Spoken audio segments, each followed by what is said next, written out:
Hello welcome to my channel HNN vlogs అండి. ఈరోజు నేను చేయబోయేదైతే మటన్ లివర్ కుర్మా అండి.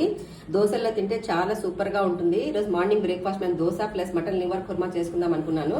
ఈరోజు నేను చేస్తూ చెప్తానండి ఎట్లా చేయాలో, ఇంగ్రీడియంట్స్ ఏమేమి కావాలో.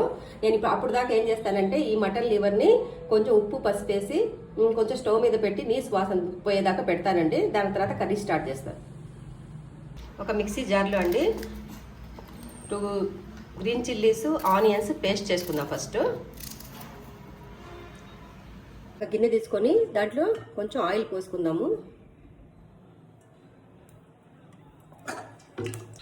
2 లవంగాలు, 2 పట్టా వేసుకుందామండి. ఎందుకంటే లివర్ కాబట్టి నీసు వాసన వస్తుంది కాబట్టి వేసుకుందాము. కొంచెం కరివేపాకు వేసుకుందాము.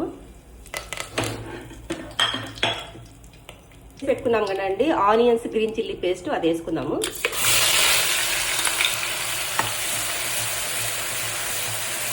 అల్లం వెల్లుల్లి పేస్ట్ కొంచెం వేసుకుందామండి.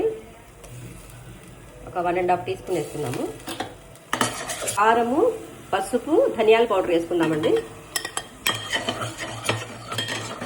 పచ్చి కొబ్బరి పేస్ట్ వేసుకుంటున్నానండి. వేసుకొని అన్ని పచ్చి వాసన పోయి నూనె బయట వచ్చేదాకా బాగా ఫ్రై చేయాలండి. తగినంత ఉప్పు యాడ్ చేసుకుందామండి.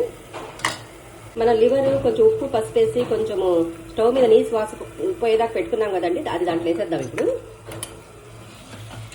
కొంతమంది అట్లాగే పచ్చి కూడా వేసుకోవచ్చింది, అది మీ ఆప్షనల్. నీళ్ళు వేసి మూత పెట్టేద్దామండి.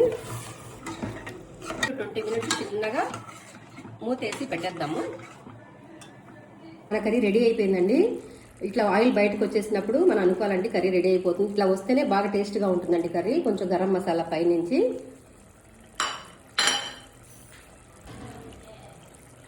కొంచెం కొత్తిమీర యాడ్ చేసుకుందాము. అంతేనండి, మన లివర్ కర్రీ తయారైపోయింది. ఒక లివర్ కర్రీ తయారైపోయిందండి. వేడి వేడి దోశతో తిన్నామనుకోండి సూపర్ గా ఉంటుందండి. చూడండి ఎంత ఎమ్మీగా టేస్టీగా ఉందో. Please like, share and subscribe to my channel. Thank you so much for watching.